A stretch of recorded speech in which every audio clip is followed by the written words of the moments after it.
Bon, toujours dans ma volonté de prouver au monde à quel point je suis une personne bizarroïde, cette fois-ci focus sur des moments de séries télé qui sont censés être marrants, que moi je ne trouve absolument pas marrants. Avant tout, est-ce que ça va? Est-ce que tu as passé une bonne semaine? Alors, je suis une fan des sitcoms à l'ancienne. Je pourrais te faire une liste, mais je trouve vraiment pas ça intéressant de faire une liste alors que ce sont des séries bien connues. Et ces séries, j'aime bien me les remater de temps à autre. Tout en sachant que j'ai une énorme pile de séries de K-drama qui prennent la poussière dans ma watchlist. Et après, j'ai le culot de me plaindre parce que je dis que j'ai pas assez de temps pour finir cette fameuse watchlist. Et j'ai beau aimer ces séries de tout mon cœur, des fois, il y a des moments où je me pose des questions sur ma normalité parce que certains épisodes ne me font pas rire. Mais genre, vraiment pas du tout rire. Et là, on commence avec l'épisode de Friends qui m'a mis le plus mal à l'aise. Mais quand je te dis mal à l'aise, on est dans le je me sens pas bien, sortez-moi de là, mais comme c'est la première fois que je regarde cet épisode, je dois quand même finir cet épisode parce que je suis jeune et fan de Friends. Du coup, je dois tenir jusqu'au bout histoire de dire que je l'ai fini. Alors pourquoi, tu me diras? On sait que Friends, c'est beaucoup de blagues grivoises et que quand tu revois certains épisodes, tu te dis, mais la vache, les scénaristes ne pensaient qu'à ça. Et en plus, je me retrouve à comprendre certains trucs que j'aurais préféré ne jamais savoir. You gotta keep them on their toes. Oh, toes! It tastes like feet.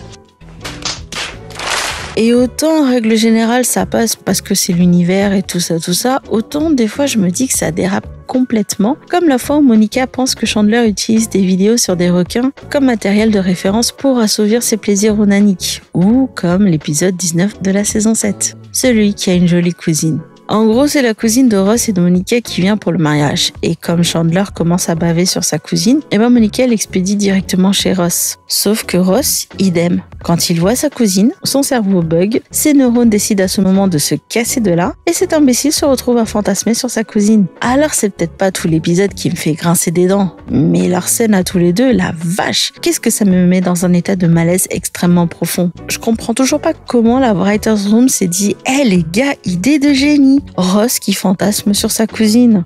Et là, tous les autres, ils ont dû dire « ouais, c'est trop marrant comme idée, allez vas-y, c'est validé ». Sauf que Burke, non, franchement, c'est Burke.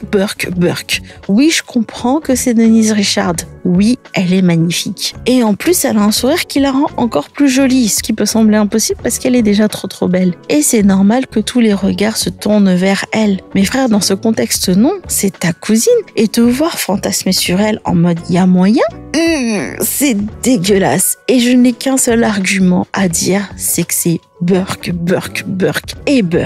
Du coup, je me retrouve carrément à sauter tout l'épisode parce que je ne veux absolument pas me retaper ces passages. Là, on va passer à l'épisode de Big Bang Theory qui me met en colère à chaque fois que je me retrouve devant cet épisode. Dans la simulation du cerveau qui démange, Léonard se rend compte qu'il a oublié de rendre Super Mario Bros au vidéoclub, un truc qui a disparu depuis des siècles. Et là, il demande à Sheldon de ne pas criser. Sheldon y reste calme et lui dit que ce genre de situation est semblable à un grattement dans son cerveau, chose que Léonard ne comprend pas. Sheldon propose donc à Léonard de retourner le DVD en portant un pull qui gratte sa mère, le temps qu'il rende le DVD. Pull qui a été tricoté par la tante de Léonard. Je vous jure que cet enfant, il a été très mal aimé. Léonard accepte donc et souffre de ouf pendant tout l'épisode, jusqu'à que Sheldon lui avoue qu'il savait que Léonard avait oublié de rendre le DVD et qu'il avait déjà donc acheté ce DVD il y a 7 ans de ça. Et qu'en fait, il avait utilisé cette opportunité pour prouver un point.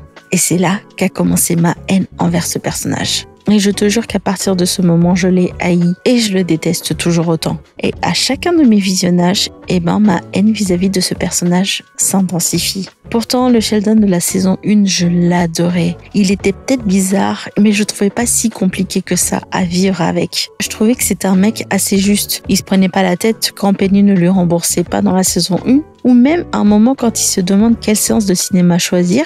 Là, quand tous les autres prennent la décision de se barrer sans lui, Sheldon y trouve ça logique et il continue sa vie. Et dans l'absolu, j'ai trouvé ça génial que dans cet épisode, les scénaristes aient essayé de faire comprendre le malaise que Sheldon éprouve dans ce genre de situation, vu que le commun des mortels ne peuvent peut-être pas comprendre ce genre de gêne. Mais là, non. Vraiment non.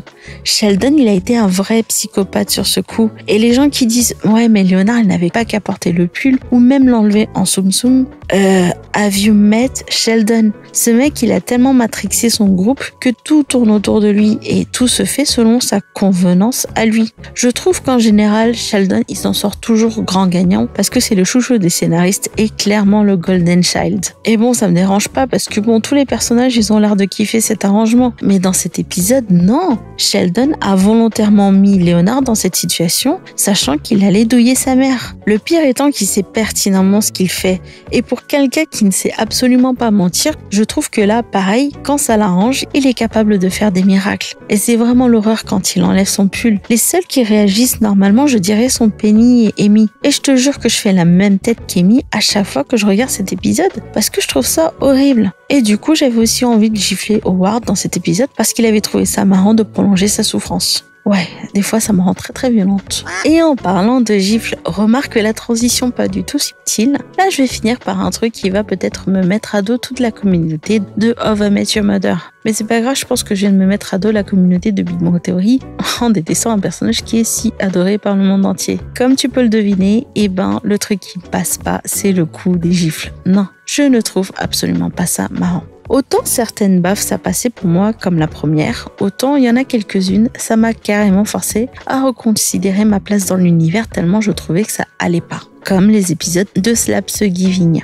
Que Marshall baffe Barney, franchement, d'un point de vue karmique, ce monsieur des fois il les mérite. Et ce pari est très stupide. Déjà, c'est violent à la base. Qu'il décide de prolonger ce pari en rajoutant d'autres baffes, ouais, bon, vas-y. Mais avec les Slapsgiving, on tombe direct dans la torture mentale. Et c'est là que je vois Marshall sous un nouveau jour. Autant je trouve que c'est le meilleur de toute la bande, suivi de près par Barney, autant des fois quand il y a un épisode de gifle, le mec il se transforme en Dr Hyde. Et c'est une toute autre personne. Et ce qui me met le plus mal à l'aise, on sait que la gifle que va se ramasser Barney va être violente. Et des fois je me fais... ça a l'air de faire mal, mais en plus... Rajouter la torture mentale avec le countdown dans le Slapsgiving ou proposer la gifle à quelqu'un dans Slapsgiving 2, le retour de la slap pendant que Barney est en train d'assister à ce délire, j'aime trop pas. Et ça m'enlève tout le plaisir quand je regarde ces épisodes. Et c'est pour ça que je trouve que les épisodes de gifle, sont pas si marrants que ça dans l'ensemble. Non seulement ils ont trop abusé de ces épisodes, mais en plus on tombe dans un truc de psychopathe où Marshall prend un plaisir pervers à torturer Barney. Et je sais pas, je trouve ça vraiment pas ouf. Voilà, je viens de te démontrer par A plus B que je suis absolument pas marrante et que je suis une plombeuse d'ambiance plus, moi, haha. Mais en vrai, je vais pas te mentir, même si ces passages ne sont absolument pas mes préférés, ça ne change rien au fait que je kiffe ces séries et que je prends plaisir à les voir et revoir. D'ailleurs, HBO Max, vous avez mis des épisodes de Friends un peu dans le désordre et c'est le boxon. Si vous pouviez arranger ça, ça serait cool. Sinon, on va se laisser là et comme d'habitude, je te souhaite de passer un bon dimanche, une bonne semaine et je te dis à dimanche prochain.